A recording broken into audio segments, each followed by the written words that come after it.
Welcome to Crime and Wine. I'm Pamela Fagan Hutchins, your host, and this is the show where I talk with other crime fiction writers about the stories of thrills and suspense that will leave you mystified, sometimes horrified, and always wanting more. Please join me in welcoming today's special guest. Well, hello out there, you guys. It's Pamela Fagan Hutchins, and this is Crime and Wine. I am so excited to actually connect with the guest that we're going to be talking to today because last week he was impacted by Hurricane Beryl when he was in the Caymans, and life got exciting. So we had to reschedule. I'm also happy to tell you that I have in my hot little hands, as of this morning, the Amazon sales page information for Her Forgotten Shadow, Delaney Pace #4, which is coming out October 9th. And I'm supposedly going to have in my hot little hands by next week the cover. So there will be reveals coming out soon. And in the meantime, I slodged through writing Walker Prairie, which I picked up again, despite being in utter Hades with long visa issues in both of the U.S. coasts this week. More on that on my Facebook page. Lots of moaning. But let's get to the good stuff today. Yes, I told you this is Crime and Wine. I should also mention this is the year of a whole lot of Pamela, 6 releases. Her, do I remember? Detective Delaney Pace, Her Silent Bones, Her Hidden Grave, Her Last Cry. We've had Skin and Bones. So those 4 have already come out. Then we're going to have Her Forgotten Shadow, and we're going to have Walker Prairie. So not going to hurt my feelings at all if you go out and check those out. And I also want to encourage you, like Charlene Capadis, to be getting on and chatting with my guest and I today. Your questions will be answered if I see them. So be sure to feel free to comment. So with not much further ado, I would like to welcome a friend of mine and my husband's new favorite writer and one of my favorite writers, Nicholas Harvey. Welcome to the show. Hi, Pamela. How you doing? I am great. How are you and where are you? I'm good. We're actually in the UK. We flew here over the weekend from Grand Cayman, and we'll be here for about 5 weeks. You can, but we didn't, because we make it more difficult. We actually have this crazy mileage ticket that took us from Texas to the Caymans to the UK, back to the West Coast, then back to DFW. So yeah, when Beryl was barreling down at us, we got hold of the airline and said, okay, so can we change our ticket? And they're like, well, not really. No. You'll screw up this whole thing. So, yeah, so we went, you're just lucky that you're getting out. Yeah. And we're like, all right, we'll stay. Yeah. It's funny how with those mileage tickets, sometimes I'm like, how can they possibly be doing better than not just getting us on a plane and getting it over with, right? Just boom, boom, boom, boom. Well, I'm glad you're there safely and that Beryl was more exciting than terrifying. Yeah, it was. It wasn't too bad for us. It was a Cat 3, but it was about 45 miles south of the island, although obviously we got massive winds and rain and stuff. But there was some localized damage and a bit of flooding. But generally speaking, for a hurricane coming by real close, the Grand Cayman got away with one there, but other places didn't. So thoughts to everyone who's been whacked by Beryl. I think we have someone else that's joining us this morning. Yeah. Hey, Craig, how you doing, man? So I got to tell you, this chap, Craig Meyer, lovely fella. I haven't met him yet. I'll meet him in September, probably when we go to the NINC conference, because he lives in that area there. He makes custom pens, and he's made me these absolutely amazing custom pens. So if I ever sign a book for you, it'll almost certainly be with a Craig Meyer custom pen that has like the book cover and on the shaft of the pen, Oh, that's so cool. I'm going to have to check him out. Do you have one for the series of the day, Nora Sommer? She asks. Hang on. I got to dig in a bag, and I do, because I brought them with me, but I didn't bring every pen he's made for me. He's made me several. Well, when you're flying all over the world. Yeah. You have I have this from no, this is from my AJ Bailey series. Oh, cool. Well, that's your first book, right? 12 Mile Bank. That was your. It is. Yeah. Yeah. So let's start by talking a little bit about Nora and Relentless Summer, but I do want to go back and hear about the different series that you write by yourself and with writing partners. But tell us about Nora. I love Nora. Yeah, Nora Sommer is she's a character that showed up in book 4 of the A.J. Bailey series, and she was a side character. And there you go. You're going to get a custom pen from Craig. Cool. Yeah. Let me tell you, they're brilliant. Craig. Yeah. Thank you. Yeah, she was a side character. I needed a character, and I'd always intended on having a character from Finland in my books. And I have a very good friend of ours. We're going to Finland actually in a couple of weeks for a long weekend to see him and his wife. And they're like he's like a little brother or a kid or something. He lived with me for a couple of years with us, with a couple of years in America when he was racing. He's a race car driver. And he's a lovely guy, and he is a very, very, very unique character. And I always wanted to base a character on Marcus. And I thought, well, no, this is just a side character in Ghost Mountain, this book, so I can't use up my Finnish character there. And I wrote Nora, but then Nora ended up with a fairly decent-sized part in the book. And she was so cool. And I left a little cliffhanger involving her in the end, and then brought her back in Queen of the Island Skies, which is a couple of books down the road. And this character just kind of kept growing, you know, she kept coming back. And I made her Norwegian because I didn't want to use up my Finnish character. And when it came time to do a spin-off series or a second series, I looked at all the tropes that I should be doing for the sea adventure type, Clive Cussler type books that I was adjacent to with my A.J. Bailey series. And I said, well, the new series, I should really hit it, you know, right down the center of a genre to get the marketing right. And I wrote all the list of stuff I should be doing. And at the end of the day, I went, nah, screw that. I really want to write books about Nora Sommer. So I wrote books about Nora Sommer. So I placed her. She stayed in the Cayman Islands. She has this backstory that's quite tragic and sad, and she's very to the point. So when it came, so when it came to writing her, I've been reading quite a lot of stuff that was written in first person, and I'm like, that's the only way to write Nora, because she'll think so much and then say very little, and so it was perfect to write her in first person. Yeah. So when I started, I became a blonde 19-year-old Norwegian runaway. Okay, so I've got to tell you, I've been enjoying your books via audio. So you've got Nora, fantastic character. Cayman's fantastic setting. You've got you, fabulous writer.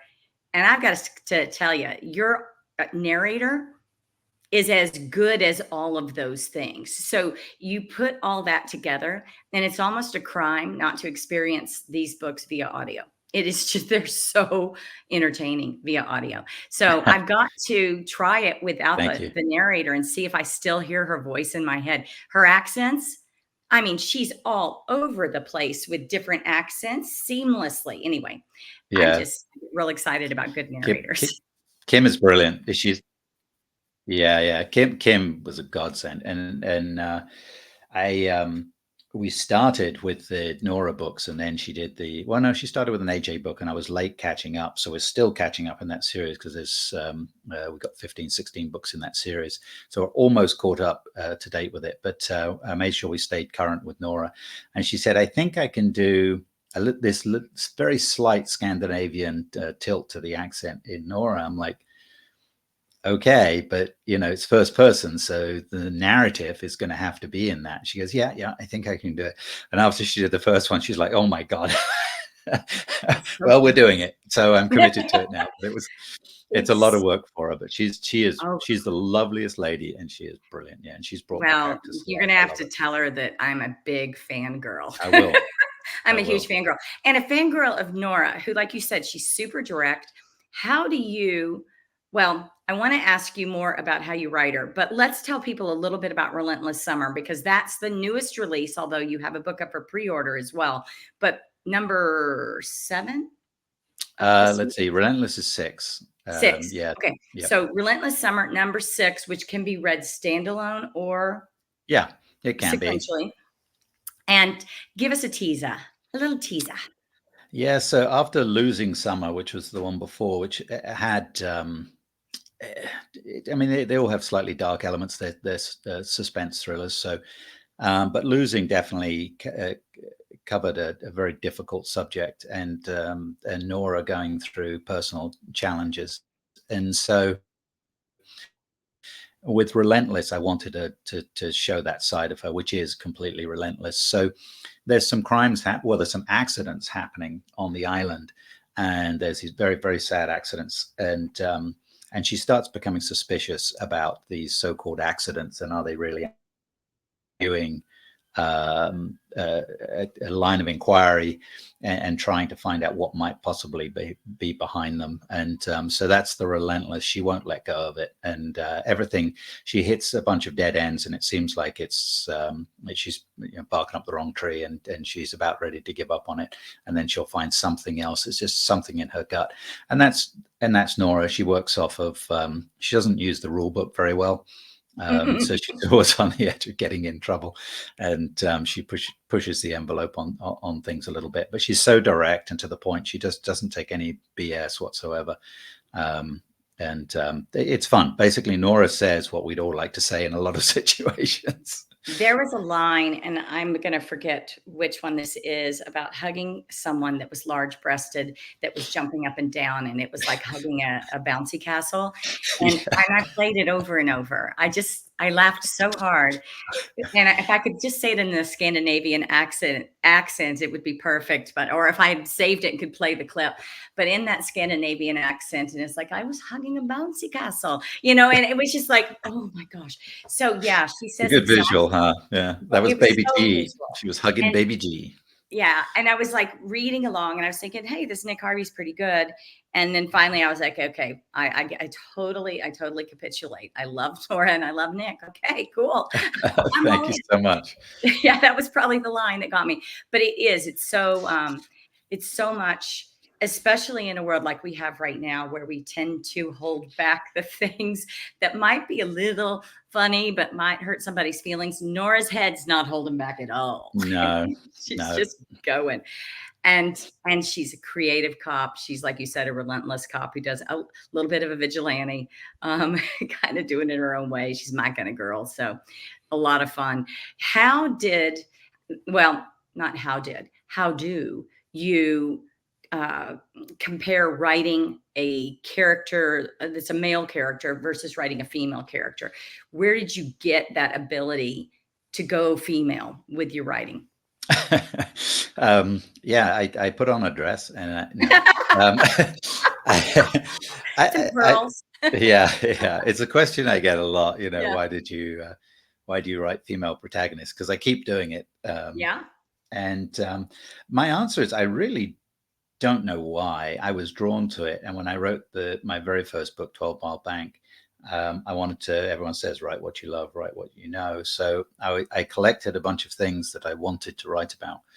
And it always seemed like it would be a female protagonist who ran a dive boat in the Cayman Islands. And it would be about scuba diving, which we love. We love the Cayman Islands and spend a lot of time there.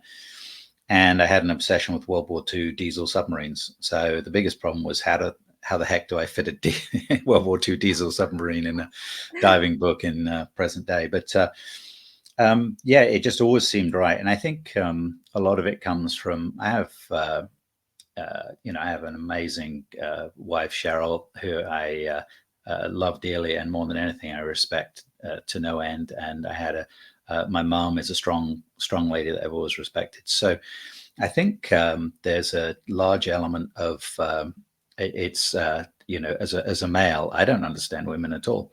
They're an amazing species. And I'm very curious about understanding them. So it seemed like to try and put myself into that headspace. Well, and again, a little bit of fangirl, but also to just compare you without using names of the people that are the negative comparisons. But a lot of times I'll read male writers, and let's say male writers that don't try to write the female protagonist, but you can tell why, because their female characters don't come off real.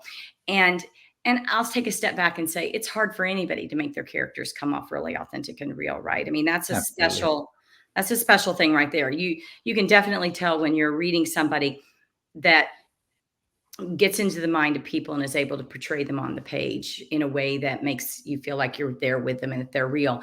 But it is a special skill. And, her boss, Nora's boss, Whitaker is my second favorite character in the book. And I love her.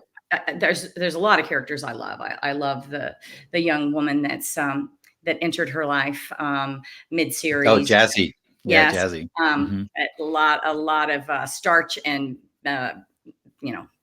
it's not sugar and spice and everything nice. That's what little girls are made of. Doesn't come into play with these women. No.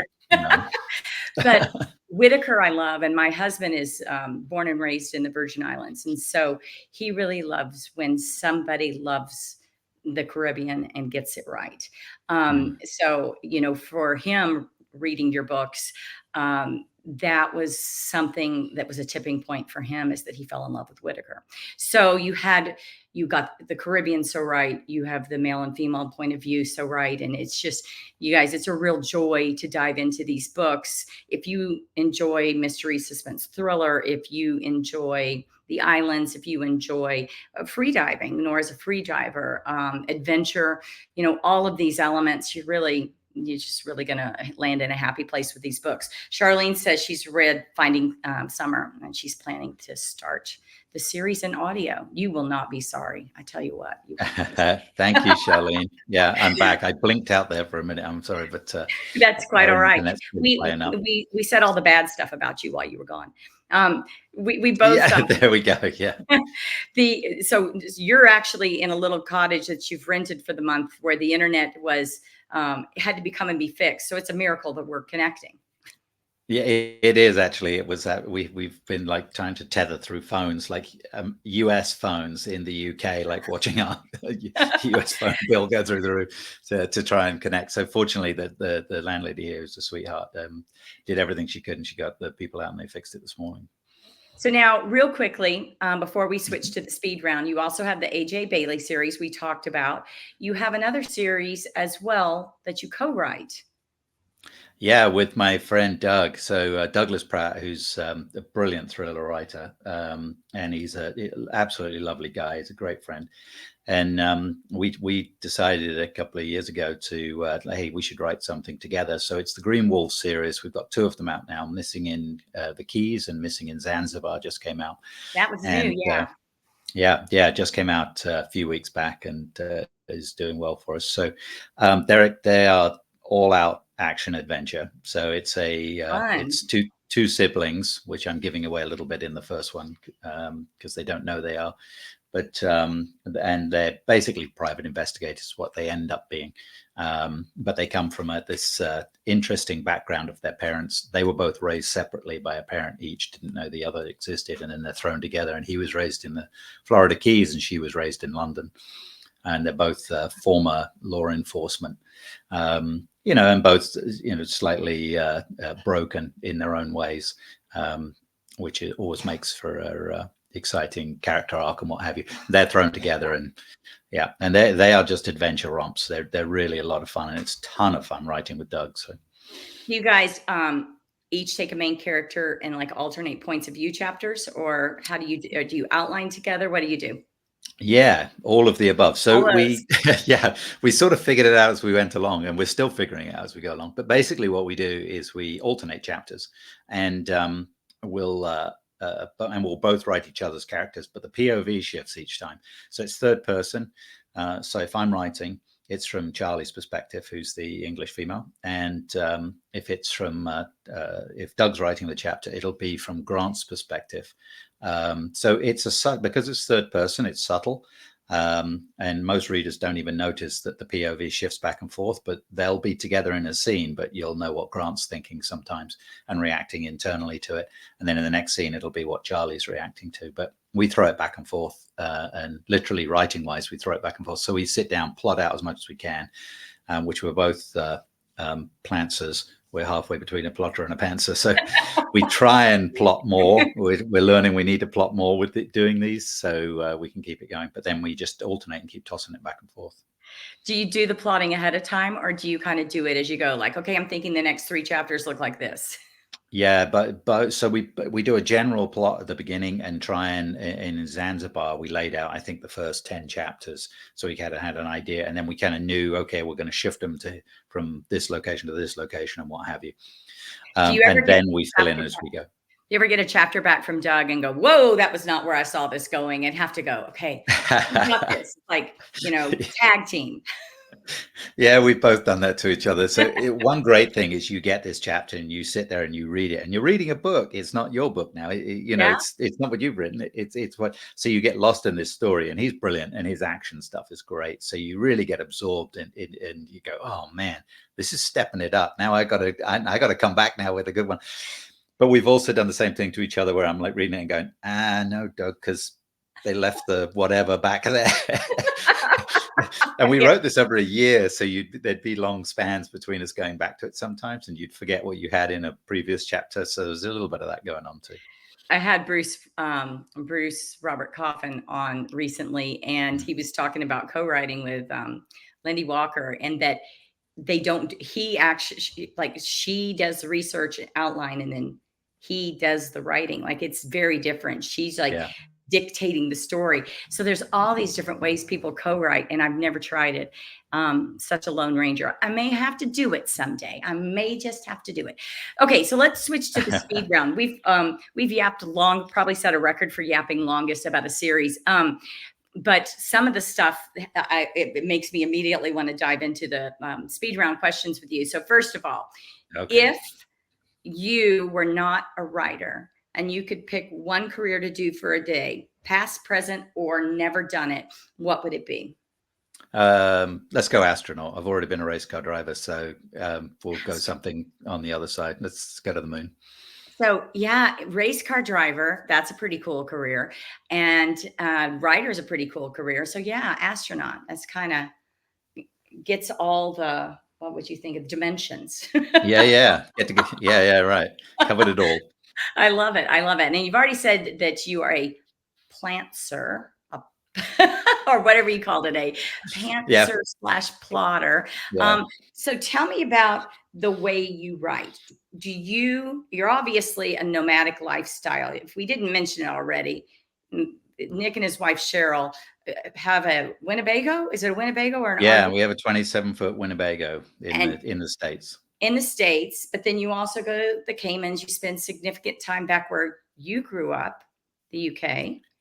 A little bit. I haven't been back here in a while, but we're here for 5 weeks. So we jump around. But last year we were in St. Martin for 2 months and Bonaire for 4 months, and then the States for 6 months. And then this year we were in Cayman for a month. We're going back to Cayman in October after my dive event. I have an AJ Bailey adventure dive event where readers get to come out and dive with me, and we have some fun for a couple of days. And after that, then we're going to go back to the Caymans and probably finish out the year in Grand Cayman. That is super fun. So obviously you're moving around. How does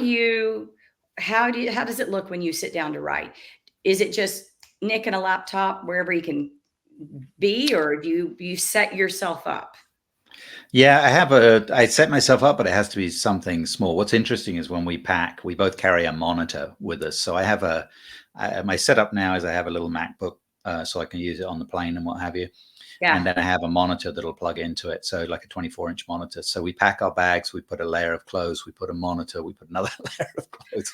Yeah. And hope.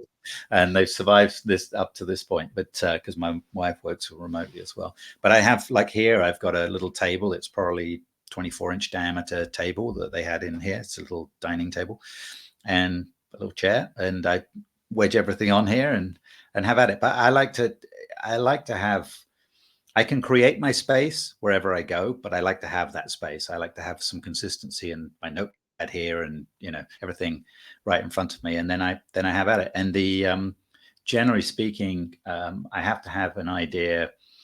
I don't have to know I don't have to know what the ending is. I have to know something that's inspiring about the story, inspiring to me to write the story and a basic subject matter.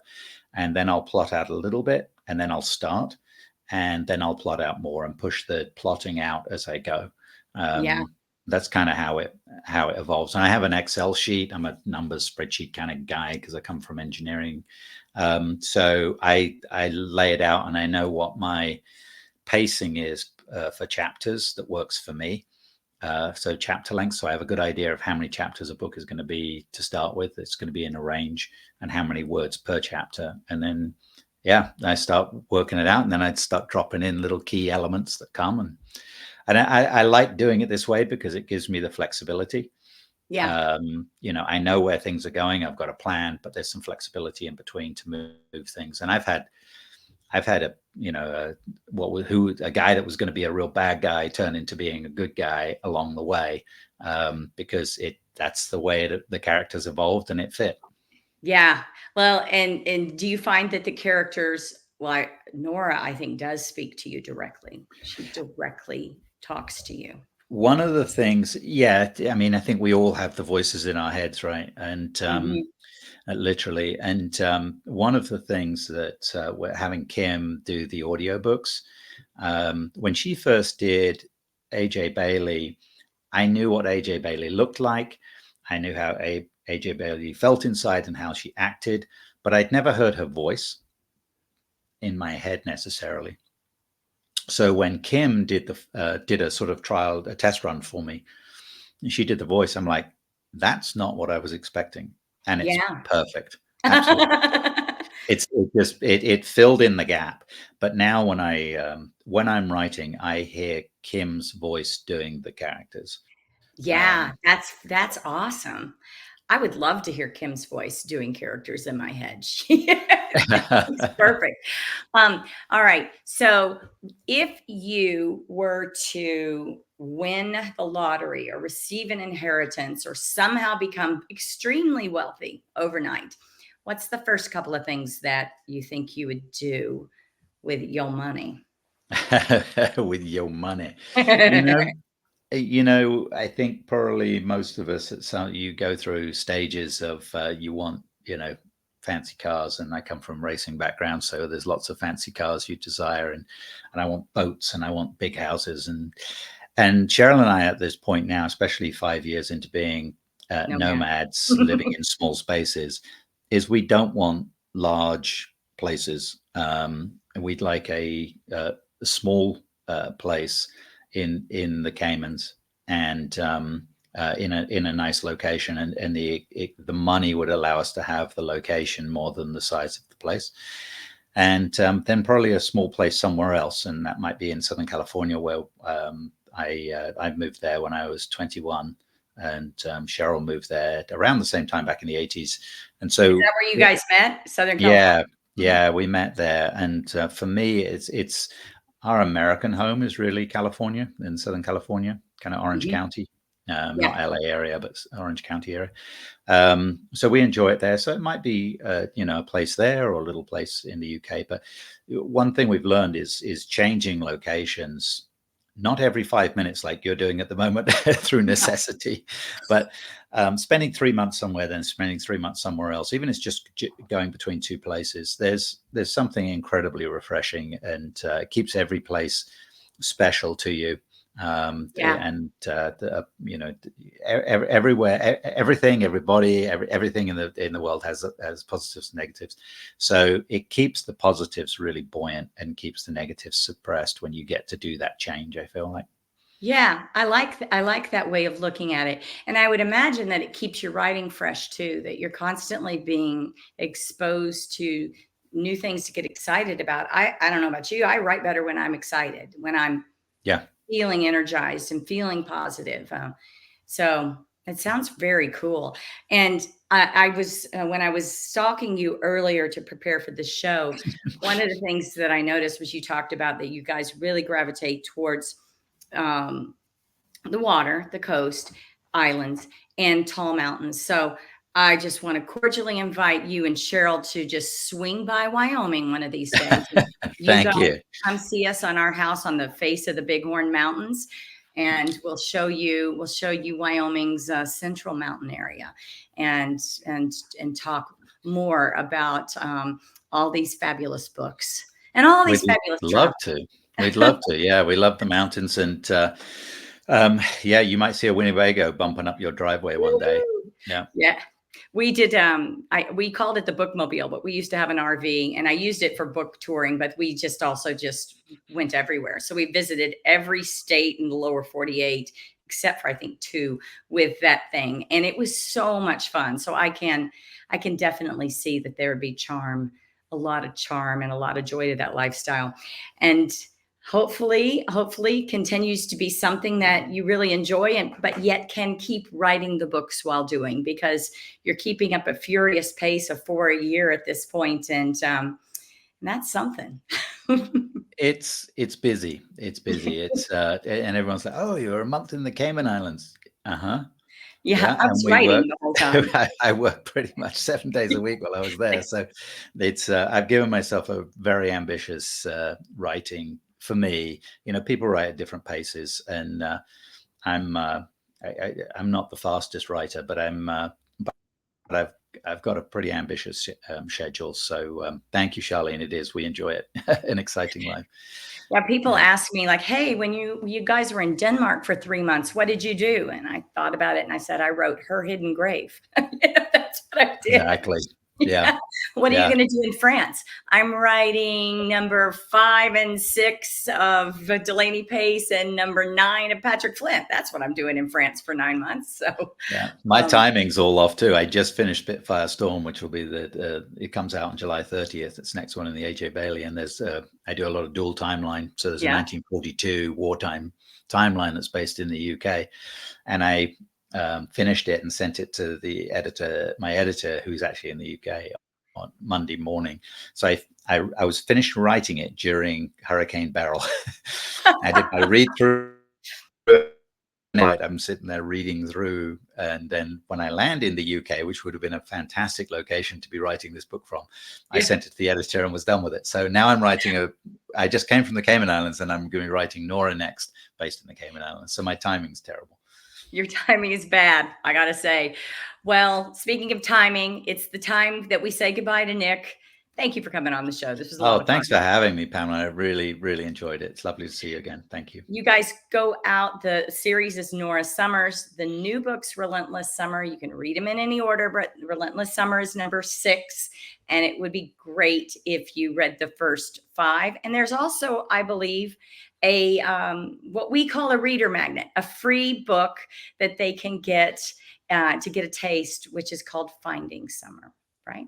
That's it. Right? Yep. Yeah, it's pretty cool in the belly. Yeah. The brain is firing this morning. Crazy. All right. You take care, and I will see you soon. All right. Thank you, Pamela. Bye, Nick. And you guys, I do want to stress that you're going to enjoy this series. If you enjoy the series of mine that are more police procedural, that are more adventurous, if you enjoy my Katie Connell or Ava Butler books set in the Caribbean, all of these are going to be signposts that you're really going to enjoy Nora Sommer's. And if you enjoy those, you're also going to enjoy his other series. And, I'm actually going to have to go out and try his series with Doug Pratt, because I love the adventure. I love it. I do also want you to know that I should go to the other banner first. If you're on audio, I'm actually reading a banner from my screen, that my website, PamelaFaganHutchins.com, is where you can find out about past shows. You can prep for upcoming shows. You can find my books, which are available in any format from any retailer, but also through my website. And they're available at your library or bookstore. You just have to ask them to order them. This is the boring part, but don't tune out, because I've got a good thing after this. Crime and Wine is copyrighted by Authors on the Air Global Radio Network, a digital media corporation with over 4 million viewers and listeners in 153 plus countries. The good thing, the last thing that I have, is I wanted to tell you guys that I have traveled all over the world, right? In the last week, we successfully obtained our duplicate passport. Did you know that was a thing? Duplicate passport. I kind of feel like an international lawbreaker having 2 passports. Like, there's got to be something illegal about this, but there isn't. If you have to surrender your passport to get a visa, a long stay visa for France, in this case, for my husband's job, then you are left without a passport for a month. If you have international travel planned in that month, then you're going to need a duplicate passport. But you kind of have to go, ready to sign your life away to get it. But we obtained our duplicate passports in Boston, went to Maine, flew to San Francisco, and had the world's worst long visa appointment ever, except for the fact that the woman that helped us was fantastic. 30 minutes turned into an hour and a half, and we restarted from scratch our application as fast as we could go on dual laptops, which thank God we brought, so that we were able to finish in this appointment. Because if we didn't finish, we weren't going to France in August. Woohoo! Things are looking good. So that's my news for the week. Now I just have to sit down and write Walker Prairie. Next week on the show, I'm going to have Scott Graham, and we're going to be talking about his National Park series. So it's also going to be a high adventure book that'll really appeal to you guys that are readers of my Patrick Flint series. I think there's a lot of synergy there. And the book we'll be talking about is Death Valley Duel. So if you want to go out and check it out, you can, because it'll be there. Now, hold on. This is always the hard part for me. Can she end the show correctly?